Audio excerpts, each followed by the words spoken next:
How to turn on visiting notice notifications on Likee app. Hello guys, in today's video I'm gonna show you how to turn on visiting notice notifications on Likee app. First thing, go to Likee app and now click settings and then just click notifications, and here you will find this one here, visiting notice. All you need to do is just click on it, one click,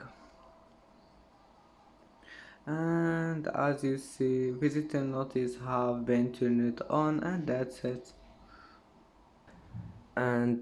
it for today's video. If you like this video, please don't forget like and don't forget subscribe, and thank you for watching this video until the end, and see you in the next video.